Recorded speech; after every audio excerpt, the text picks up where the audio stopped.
آپ سبھی حضرات سبسکرائب کریں ہمارے چینل رفائی مشن کو اور بیل آئیکن پر کلک کریں تاکہ ہماری اپلوڈ کی جانے والی ویڈیو کی خبر آپ کو نوٹیفیکیشن کے ذریعے مل سکے اور ہمارے چینل رفائی مشن کو زیادہ سے زیادہ لائک اور شیئر کریں۔ وعلیکم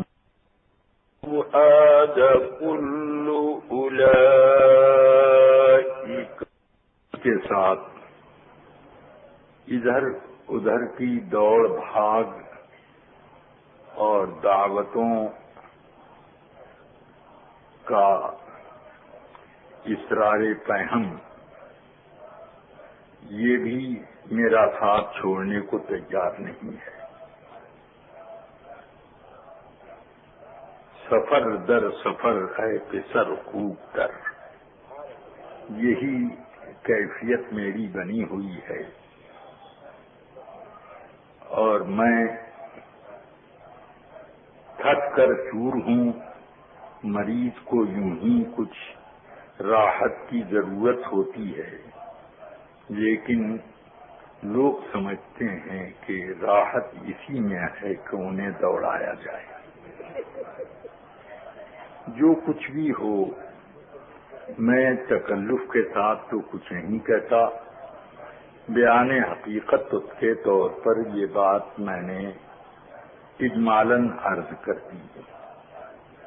اب کچھ دیر تک میں آپ حضرات سے مختصر سی گفتگو کروں گا۔ امید ہے کہ آپ حضرات توجہ کامل کے ساتھ سماعت فرمائیں گے۔ اگر دل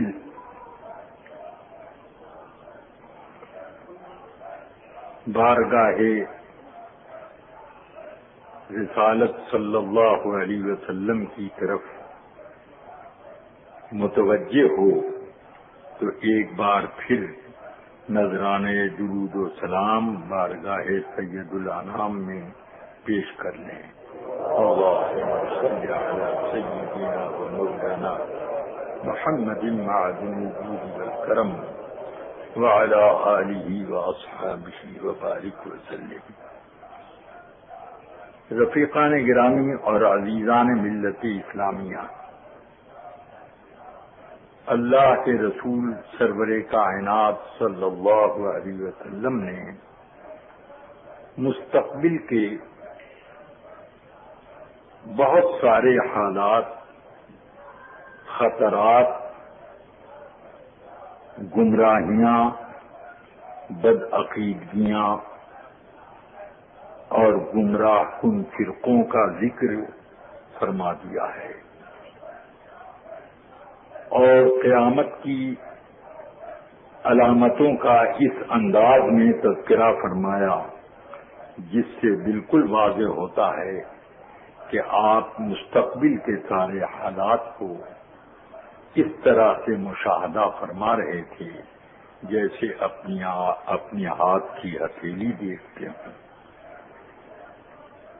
ان میں ہمارے اذعان و ایقان کو پختہ کرنے کے لیے بہت ساری علامتیں اب تک وجود میں آ چکی ہیں،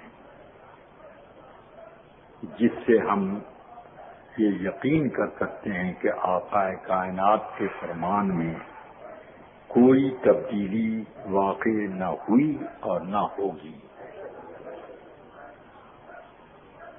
رسول پاک سرور عالم صلی اللہ علیہ وسلم ایک بار احد پہاڑ کے اوپر تشریف لائے اور ارشاد فرمایا، انی لأری الفتن تنزل خلال بیوتکم مواقع القبر۔ میں دیکھ رہا ہوں کہ گمراہیوں اور بدعقیدگیوں کے فتنے تمہارے گھروں کے بیچ میں اس طرح سے اتر رہے ہیں جیسے بارش برستی ہے۔ اب اس ماحول میں آپ دیکھیں تو یہ فتنے کس طریقے سے گھروں میں داخل ہو رہے ہیں یہ آپ کو سمجھ میں آئے گا۔ آقا کائنات صلی اللہ تعالی علیہ وسلم کے تشریف لے جانے کے بعد ہی سے فتنوں نے سر اٹھایا۔ کیا مسیلمہ کذاب نہیں اٹھا تھا؟ سیدنا ابو بکر صدیق رضی اللہ تعالی عنہ اور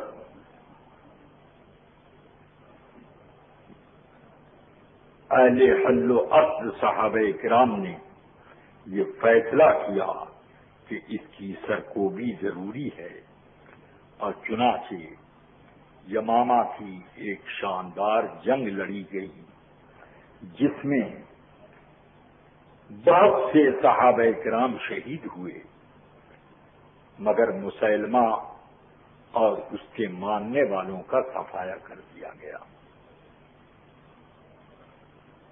خود مدینہ طیبہ اور اس کے قرب و جوار میں زکوٰۃ کی فرضیت کے انکار کا ایک فتنہ اسی دور میں اٹھا۔ سیدنا ابو بکر صدیق رضی اللہ تعالی عنہ نے ان کلمہ پڑھنے والوں کے ساتھ کوئی مروت نہیں کی کہ اس کلمے کی قیمت ہی کیا ہے جو جس کلمے کے ساتھ اللہ کی ایک عظیم فرض کا انکار بھی کیا جائے، جس سے یہ بات ثابت ہوئی کہ صحابہ کرام صرف یہ نہیں دیکھتے تھے کہ ایک آدمی کلمہ پڑھ رہا ہے، بلکہ وہ یہ بھی دیکھتے تھے کہ کلمے کی اساس جن جن چیزوں سے متعلق ہے ان سب چیزوں کے بارے میں لوگوں کے عقائد و افکار کیا ہیں۔ اگر کلمے کے تقاضے کو پورے کرتے ہیں ان کے عقائد و افکار تو یقیناً ان کے ساتھ اہل اسلام کے معاملات بڑھتے جائیں، لیکن اگر ایک بنیادی مسئلے دینی کا کوئی انکار کرے تو اب ضرورت نہیں رہتی ہے کہ وہ دنیا میں زندہ رہ سکے، بلکہ اس کا صفایا کرنا ضروری ہے کہ مرتد کو دنیا میں رہنے کا کوئی حق نہیں۔ تو ارتداد کے فتنے مٹائے گئے۔ اس طرح پر ہمارے سامنے عہد صحابہ کی نظیریں موجود ہیں۔ مولا کائنات علی مرتضی کرم اللہ تعالی وجہ الکریم کے زمانے میں خارجیوں نے سر ابھارا اور ان لوگوں نے فتنے کھڑے کیے۔ حضرت مولا علی کرم اللہ تعالی وجہ کے ساتھ کتنے صحابہ کرام نے ان خارجیوں سے باقاعدہ جہاد کیا، اور مولا علی اور امیر معاویہ میں باہمی جنگ ضرور تھی، رسا کشی ضرور تھی، مگر خارجیوں کی جنگ کے معاملے میں ایک بار دونوں حضرات نے خارجیوں کو دونوں طرف سے گھیر کر کے صفایا کیا۔ انہوں نے یہ نہیں دیکھا کہ یہ لوگ تو کلمہ پڑھتے ہیں، اس لیے کلمہ پڑھنے والوں پر تلوار کیسے اٹھائی جائے۔ انہوں نے یہ دیکھا کہ کلمے کے تقاضے کی تکمیل نہیں کرتے ہیں اور یہ بنیادی مسائل کے انکار بھی کرتے ہیں، اس وجہ سے انہیں دنیا میں رہنے کا حق نہیں ہے۔ ایک جنگ کے موقع پر مولا علی کرم اللہ تعالی وجہ الکریم نے کچھ لشکر دے کر حضرت ابن عباس رضی اللہ عنہما کو، جو صحابی ہیں، رسول پاک کے چچاداد بھائی ہیں اور قرآن مجید کے علوم و اسرار کے ماہر ترین فرد ہیں، ان کے حوالے ایک لشکر کیا اور فرمایا فلاں جگہ خارجیوں نے اڈا جما رکھا ہے، ان سے جنگ کرو۔ انہوں نے عرض کی کہ حضور ہمارا لشکر تو تھوڑا ہے، وہ لوگ کثیر تعداد میں ہیں، کیسے جنگ برابر کی ہو سکے گی؟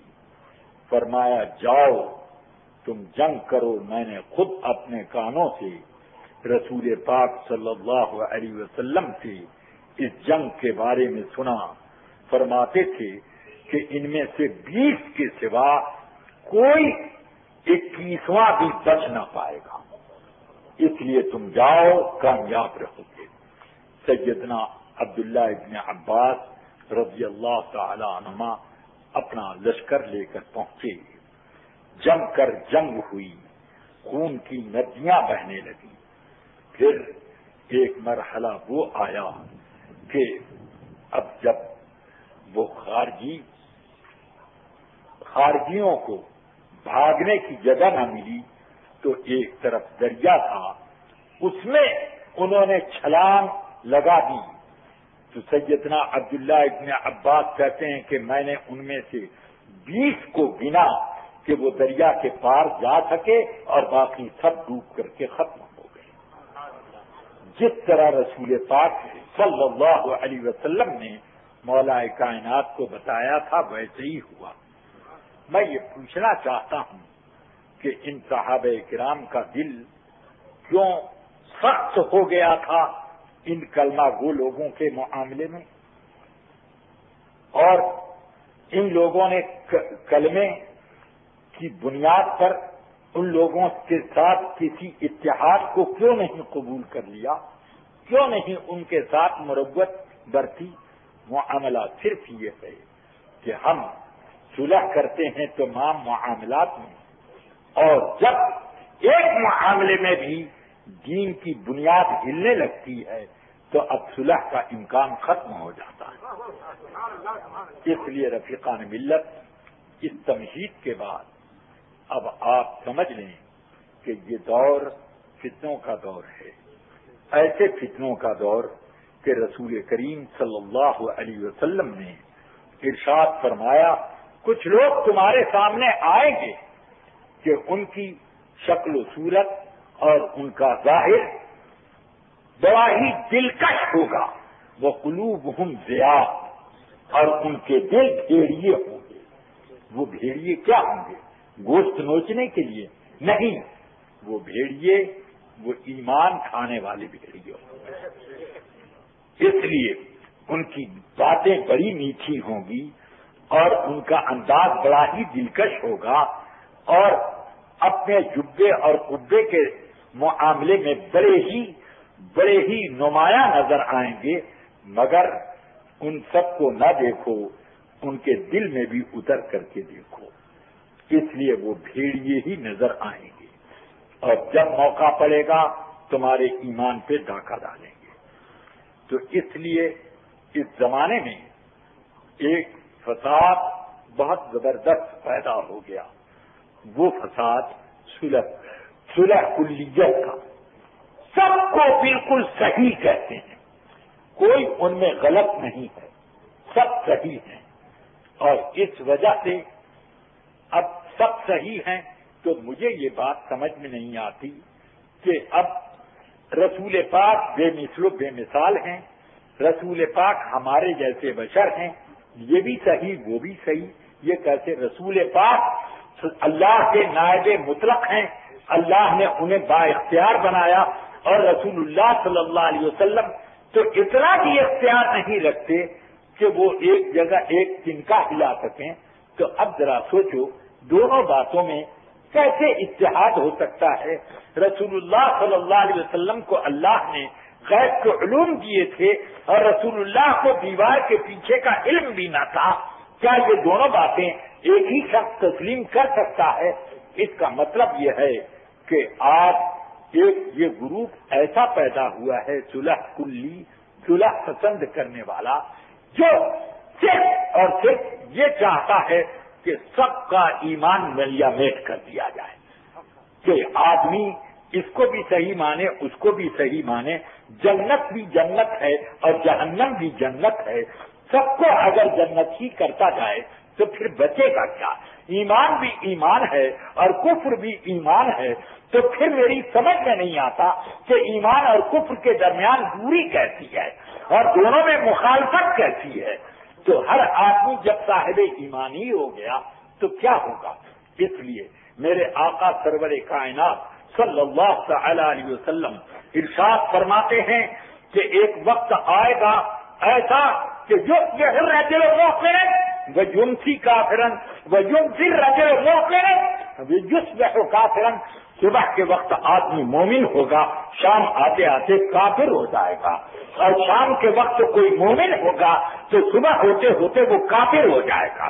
آخر یہ جو میرے آقا سرور کائنات نے اس چیز کو بیان کیا، یہی بتانے کے لیے کہ لوگوں ان حالات میں ایمان کا بچانا سخت مشکل ہوگا، اس لیے اپنے ایمان کی حفاظت اس ایسے زمانے میں جو کر گیا تو اس نے بہت بڑا کام کر لیا، وہ کامیاب رہا، وہ باخبر رہا، اس کی فتح ہے، اگرچہ اس کے لیے بڑی سخت دشواریاں ہیں۔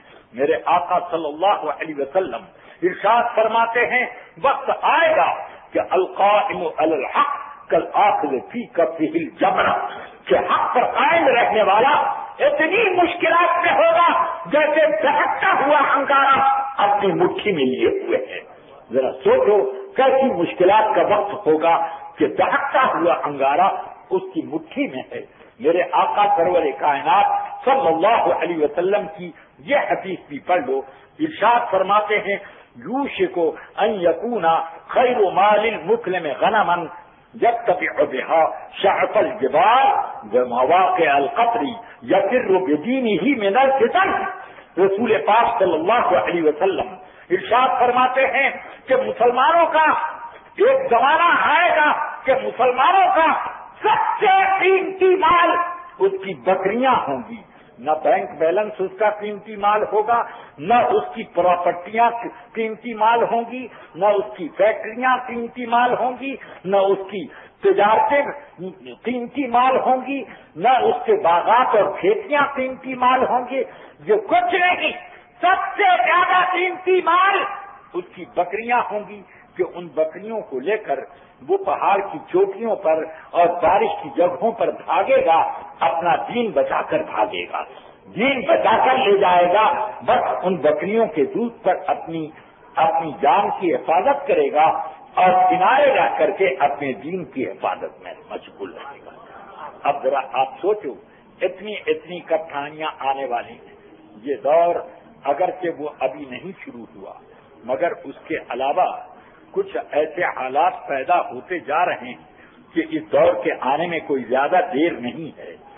لوگ اس وقت عجیب و غریب حالات سے گزر رہے ہیں، تھوڑی تھوڑی باتوں میں ذرا سے مسئلوں کے لیے لوگوں آپس میں صلح آج کی ہر کے ہو محض کرنے کے لیے تیار، ہر نجس اور پاک کے درمیان اتحاد کرنے کے لیے تیار ہو جاتے ہیں۔ مجھے سمجھ نہیں آتا کہ یہ اتحاد کس طریقے سے ہوگا۔ اس اتحاد کا نتیجہ میں نے دیکھا، لوگ کہتے ہیں کہ یہ سیاسی اتحاد ہے، مگر اس سیاسی اتحاد کے پیچھے کیا یہ نہیں دیکھتے کہ اس زمانے میں لوگوں کی شادیوں کا رواج کیسے بدل گیا، لوگوں نے کس طریقے سے رشتے داریاں ان لوگوں کے ساتھ قائم کرنی شروع کر دی ہیں جن سے رشتے داریوں کا جواب شرعاً ملتا نہیں ہے، ان سے دوستانے شروع کر دیے جن کی دوستی کے لیے رسول پاک نے نہیں، قرآن پاک نے بھی جگہ جگہ لوگوں کو منع کیا اور حرام قطعی بتا دیا گیا، مگر اس کے باوجود وہ دوستیاں کیوں پیدا ہو گئیں، یہ رشتے داریاں کیوں پیدا ہو گئیں؟ آج سے 20 سال 25 سال پہلے وہ رشتے داریوں سے لوگ کیوں بھاگتے تھے، اور جب اتحاد کرنے لگے لوگ سیاسی اتحاد نہیں کیا، بلکہ میں دیکھتا ہوں کہ لوگوں نے سیاسی اس کو تو ظاہر میں رکھا اور باطن میں مذہب کو جمع کرنے کے لیے اتحاد کیا۔ اس لیے مجھے تو وہ سمجھ میں آتا ہے کہ جب آدمی کے اوپر مصیبتیں آتی ہیں اور جب آدمی کے اوپر عذاب کی طریقے سے فتنے فسادات مسلط ہو جاتے ہیں تو اس وقت کوئی یہ نہیں کہتا ہے کہ اب ہمیں قتل مت کرو، ہمارے بچوں کو قتل مت کرو، ہمارے گھروں میں آگ مت لگاؤ، ہماری دکانوں کو نہ لوٹو، ہم تمہارے ساتھ ہیں، تمہارا دین قبول کرتے ہیں. کوئی کہنے کو تیار ہوتا ہے اس وقت نہیں تیار ہوتا. مگر جب ایک سلو فائٹر کیا جاتا ہے تو اس کے بعد یہ زہر کتنا زہر حلال ثابت ہوتا ہے کہ آدمی اپنے دین و ایمان سے بالکل غافل ہو جایا کرتا ہے. اس لیے رفیقان ملت، جب بھی کوئی خوبصورت چیز سامنے آئے تو خوب اچھی طرح سے آدمی کو سوچ لینا چاہیے کہ الٹ پلٹ کر کے دیکھے کہ یہ مال اصلی ہے کہ نقلی ہے، یہ زہر ہے یا کیا ہے. کہیں اس اندھے کی مثال نہ ہو جائے کہ جاڑے میں کہیں سفر کر رہا تھا،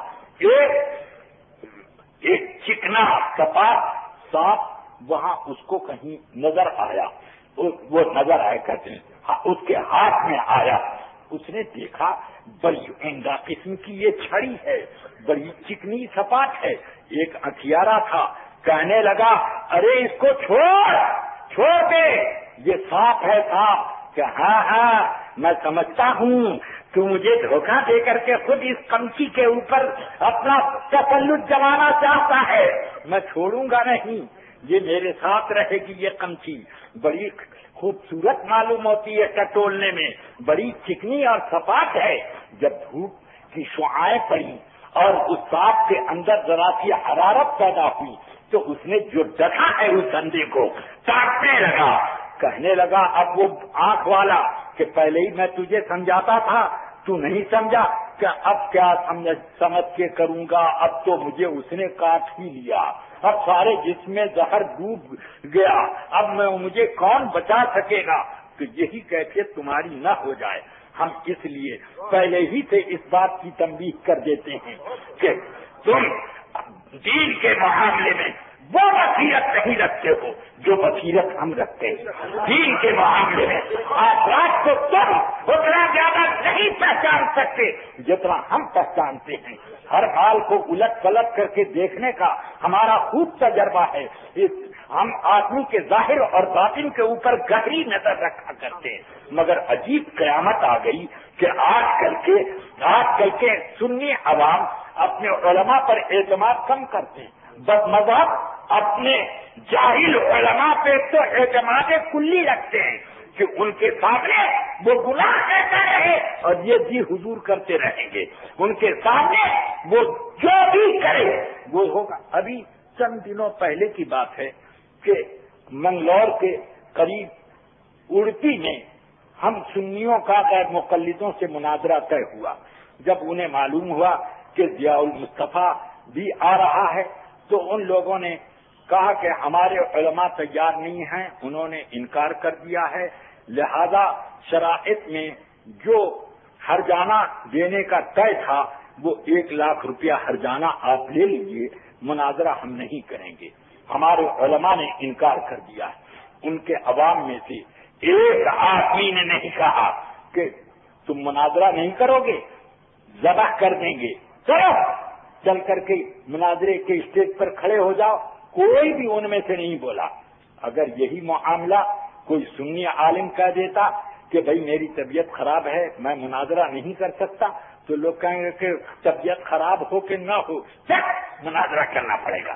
سنیوں کا تو یہ حال ہے کہ اپنے عالم کا عذر قبول کرنے کو تیار نہیں ہوتا اور بد مذہب اپنے عالم کی اپنی آنکھ سے غلطیاں دیکھ کر بھی اس کا مقلد اس کا فرمانبردار بنا رہتا ہے. ہم سمجھاتے ہیں تو سمجھنے کے لیے تیار لوگ نہیں ہوتے. ہم کہتے ہیں کہ ویڈیو مت بنوایا کرو رسول پاک سرور عالم کی ایک نہیں. زمانے میں ایک بات اور میں دیکھتا ہوں کہ ایک صلح کلی صاحب پیدا ہوئے اور انہوں نے 20 سال کے اندر نہ معلوم کتنے چولے بدلے.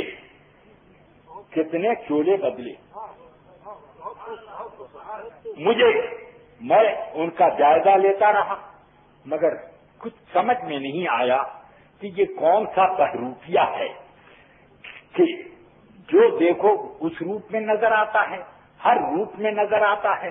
کبھی وہ غیر مقلد ہو جاتا ہے، کبھی وہ شیعہ ہو جاتا ہے، کبھی وہ کٹر سنی ہو جاتا ہے، کبھی کٹر بریلوی ہو جاتا ہے، اور کبھی کچھ ہوتا ہے، اور کبھی یہ بھی لکھتا ہے کہ اسلام میں فرقہ پرستی یہ پیدا ہو گئی ہے، اس فرقہ پرستی کو ختم کر دو۔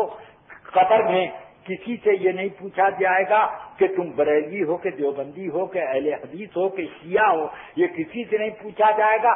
ماں دینوں کا تمہارا دین کیا ہے، اسلام ہی بتانا پڑے گا۔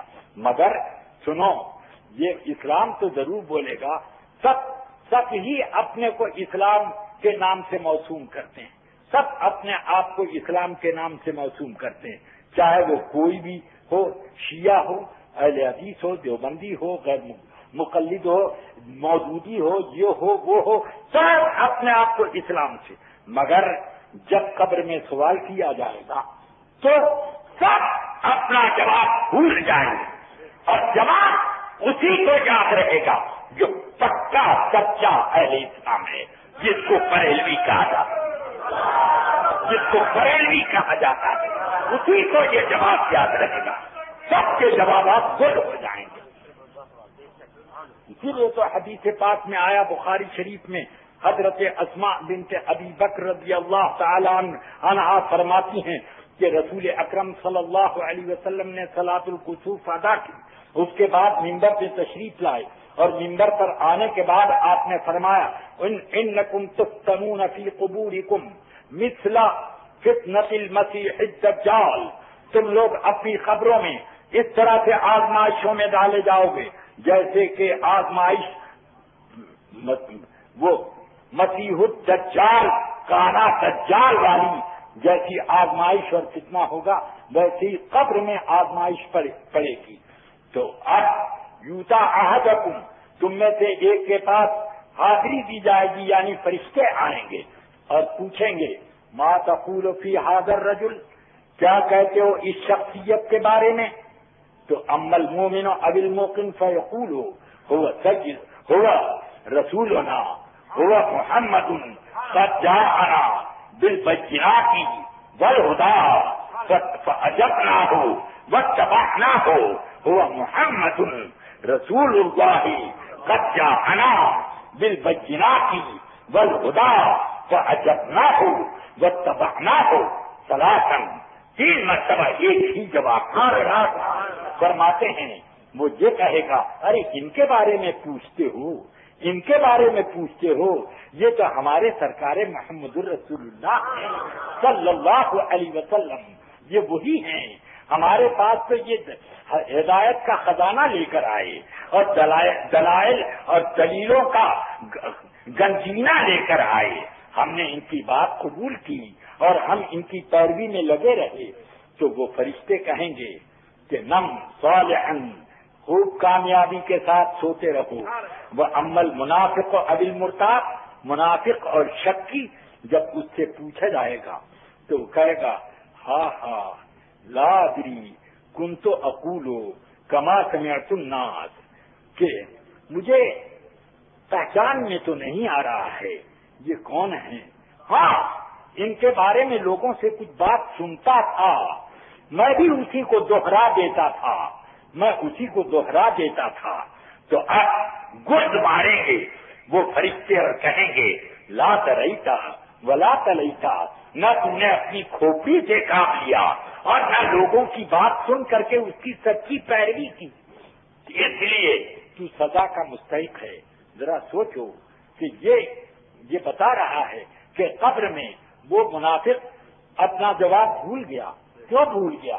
زندگی بھر تو رسول اللہ کا نام لیتا رہا، محمد رسول اللہ کا کلمہ پڑھتا رہا، مگر وہاں جانے کے بعد بھول گیا، اب اس کو یاد ہی نہیں۔ اللہ تبارک و تعالی جس کے دل میں محفوظ رکھے، اسی لیے قرآن میں اللہ نے فرمایا یثبت اللہ الذین آمنوا بالقول الثابت، رسول پاک صلی اللہ علیہ وسلم ارشاد فرماتے ہیں نزلت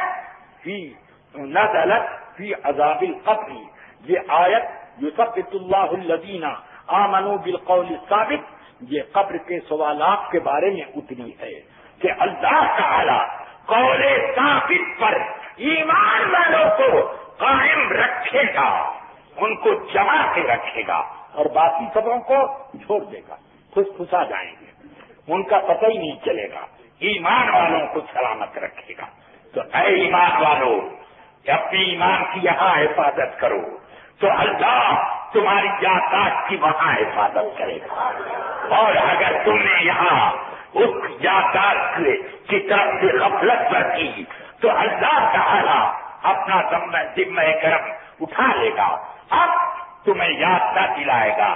ہاں ہاں لا ادری، یہی تمہیں ہائے ہائے میں پہچان نہیں پاتا، میں سمجھ نہیں پاتا یہ کون ہیں، میں نہیں سمجھ پاتا۔ اب ذرا آپ سوچو کہ یہ وہ لوگ جو کہتے ہیں کہ قبر میں لہرائیں گے تحت چشمے نور کے، جلوہ فرما ہوگی جب طلعت رسول اللہ کی، یا یوں کہیں کہ آج پھولے نہ سمائیں گے کفن میں آتی، آج پھولے نہ سمائیں گے کفن میں آتی ہے شب گور بھی کس گل سے ملاقات کیا، جو دنیا ہی میں وہاں کی فکر کیے ہوئے ہے اور وہاں کا ہاتھ سجائے ہوئے ہے، ذرا وہ بھول پائے گا، وہ بھول پائے گا۔ اور جو وہ ہے کہ چلو سب لوگ کھڑے ہو گئے یا نبی سلام علیکہ، کم سے کم میں بھی دیکھا دیکھی کھڑا ہو جاؤں، کوئی مجھے پہچان نہ لے، تو وہ پڑھے کہ نہ پڑھے کھڑا ہو گیا۔ تو کچھ لوگ تو بھاگنے کے لیے قیام کرتے ہیں اور کچھ لوگ دکھانے کے لیے قیام کرتے ہیں اور کچھ لوگ اپنی جب میں قیام کرتے ہیں، تو اس لیے یہ سب برابر تو نہیں ہے۔ تو رفیقان ملت، عزیزان گرامی، ایک ہندوستان میں طاہر ہے اور ایک پاکستان میں طاہر ہے۔ ہندوستان کا طاہر تو کھلا ہوا زہریلا آگ ہے، جس کو لوگ پہچان رہے ہیں، پہچانتے ہیں کہ وہ جب بولتا ہے تو زہر بولتا ہے، جب وہ بولتا ہے تو وہ آگ اگلتا ہے، جب بولتا ہے تو جہنمیوں کی بولی بولتا ہے، اس کو تو سب پہچانتے ہیں۔ مگر پاکستان والا وہ چولے بدلا کرتا ہے، جب وہ غیر مقلدوں میں جائے گا تو غیر مقلدوں کی بولی بولتا ہے، جب سنیوں میں آئے گا تو سنیوں کی بولی بولتا ہے، جب شیعوں میں جائے گا تو شیعوں میں وہ بولتا ہے۔ اس کے رسالے منہاج القرآن میں یہ بڑے فخر کے ساتھ لکھا ہے، ہمارے ادارے منہاج القرآن میں بلا تفریق مذہب و ملت، شیعہ، سنی، دیوبندی، بریلوی اور اہل حدیث، مودودی، سب لوگ آتے ہیں اور ہم سب کی عزت کرتے ہیں، سب کو برابر کا درجہ دیتے ہیں۔ یہ کون لکھ رہے ہیں؟ یہ خود جناب طاہر القادری صاحب لکھ رہے ہیں۔ اب مجھے سمجھ میں نہیں آتا کہ یہ طاہر المادری ہے کہ طاہر القادری ہے، ان کو کیا کہا جائے کہ ادھر ادھر دونوں طرف کی باتیں کرتے ہیں۔ اب جب سنیوں میں آ جائیں تو اعلی حضرت کا گن گاتے ہیں، اور جب صوفیوں میں چلا جائیں تو تصوف کا ایک طویل قصہ چھوڑ دیتے ہیں، اور جب سیاسیوں میں چلے جائیں تو پکے سیاسی نظر آئیں، جب وہ غیر مقلدوں میں چلے جائیں تو بعد اس کے بعد عمل بالحدیث میں ان کی کوئی مثال نہیں ہے، شیعوں میں چلے جائیں تو یا حسین کہنے میں کوئی ان کی نظیر نہیں ہے، یہ کیفیت ہو جاتی ہے۔ اب جو لوگ اس طریقے سے اپنی روٹی سینکا کرتے ہیں ان کے بارے میں ہم کیا کہیں، سوائے اس کے ان سے کیا ہمارا لینا اور دینا۔ یہی وجہ تھی کہ جب اس نے اپنی کتاب لکھی اسلام میں فرقہ پرستی، تو ہم نے مناظرے کا چیلنج ساؤتھ افریقہ میں دیا، اور اب جب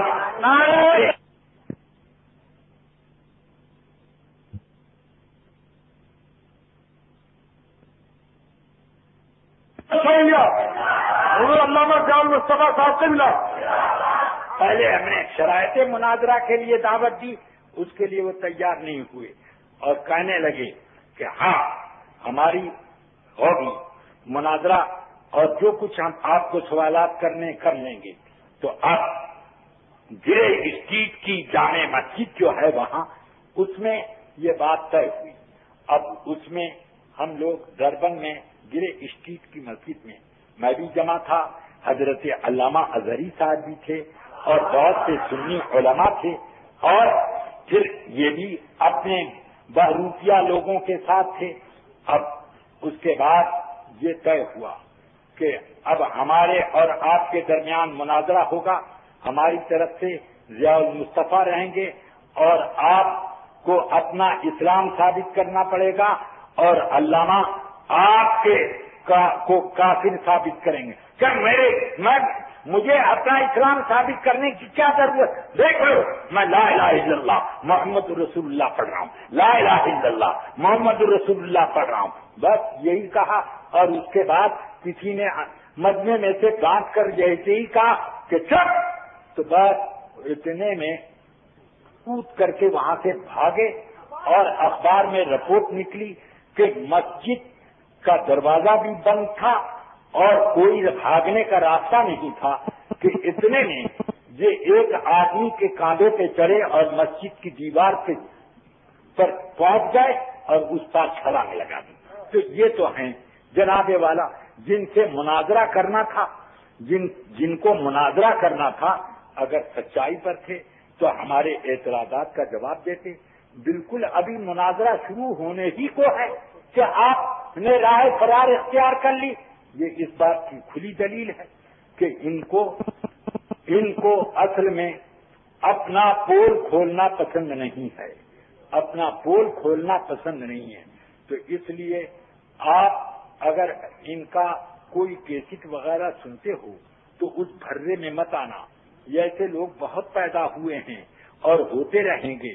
زمخشری نہیں پیدا ہوا تھا, جاہد نہیں پیدا ہوا تھا اور عبد القاہر جرجانی نہیں پیدا ہوا تھا. ایک سے ایک لوگوں نے کتابیں لکھی اور اسی طرح فقاقی نہیں پیدا ہوا تھا.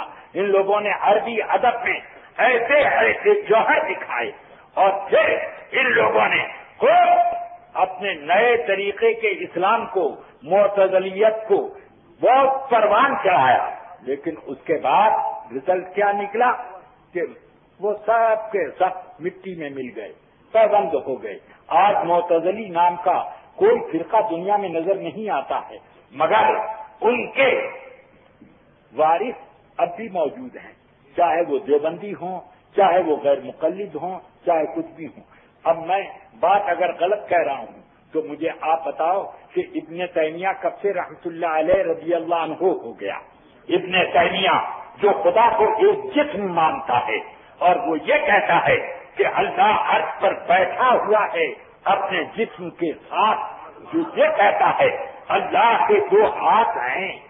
اور قرآن مجید میں ید اللہ بل یداہ مبسوطتان وغیرہ کی جو آیتیں ہیں, تمام ائمہ نے آج صحابہ سے لے کر آج تک یہی کہا کہ یہ آیات متشابہات ہیں. اور بعد میں جب ان معتزلہ نے فتنے کھڑے کیے, مجسمہ نے فتنے کھڑے کیے, تب اس کے بعد علماء نے فرمایا کہ یدا سے مراد اللہ تبارک و تعالیٰ کے ید سے مراد اس کی قدرت ہے. قدرت یہ اس لیے تعبیر کی تاکہ